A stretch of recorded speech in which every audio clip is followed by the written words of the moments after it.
দর্শক, শুরু হয়েছে বারুণী মেলা পঞ্চগড় জেলার বোয়ালমারীতে এবং শিব মন্দিরে প্রতি বছরের ন্যায় এখানে অনুষ্ঠিত হয় বারুণী মেলা।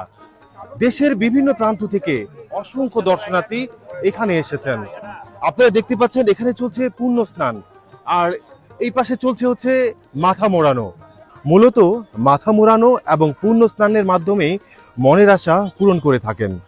অনেকেই এসেছেন এখানে রোগ ব্যাধি মুক্তির আশায়, মৃত বাবা মায়ের আত্মার সন্তুষ্টি লাভের আশায় অনেকে এখানে পিণ্ডি দান করছেন এবং অনেকে এখানে মাথা মোড়াচ্ছেন। তো দর্শক, মাথা মোড়ানো চলবে 3 দিন, আর বাকি মেলার কার্যক্রম চলবে 15 দিন। দর্শক, আমি এখন পুরো মেলাটি আপনাদেরকে ঘুরে ঘুরে দেখানোর চেষ্টা করব। তো দর্শক, চলুন তাহলে।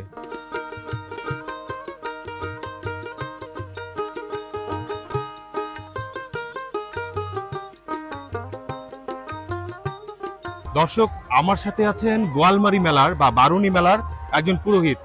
আমি ওনার কাছ থেকে কিছু অজানা তথ্য আপনাদের সাথে শেয়ার করার চেষ্টা করব। আদাব। আদাব। ভালো আছেন আপনি? হ্যাঁ, আরো ভালো। আচ্ছা, আপনার বাসা কোথায়? আমার বাসা ঠাকুরগাঁয়। ঠাকুরগাঁয়ে। আচ্ছা দর্শক, ওনার বাসা ঠাকুরগাঁয়ে, আমার বাসাও কিন্তু ঠাকুরগাঁয়ে। এই যে একটা মেলা হচ্ছে জাঁকজমকপূর্ণ মেলা, প্রতি বছরের ন্যায় যেহেতু এই মেলাটি বসে, তো এই মেলার উদ্দেশ্য কি? এই মেলার উদ্দেশ্য হলো এখানে পূর্বপুরুষ থেকে বহু বছর থেকেই এখানে সদ উদ্দেশ্যে বাবা মায়ের জন্য তর্পণ ও পিণ্ড জলদান করে এবং বাবা মায়ের বা দাদা দাদিদের উদ্দেশ্যে কল্যাণ মঙ্গল কামনা করে, মা গঙ্গার কাছে প্রার্থনা করে তারা যেন শান্তিতে থাকে, এরাও যেন সুখে শান্তিতে বসবাস করতে পারে, তাদের মা গঙ্গার কাছে প্রার্থনা করে এই জল তর্পণ পিণ্ডদান করে। আচ্ছা, অনেকেই বলছে যে এখানে মাথা মোড়ানো হয় বা স্নান করা হয়, এর মাধ্যমেও নাকি মানুষের অনেক মনের আশা পূরণ হওয়ার একটা বিষয় থাকে। আসলে এটা কি সত্য? ধন্যবাদ।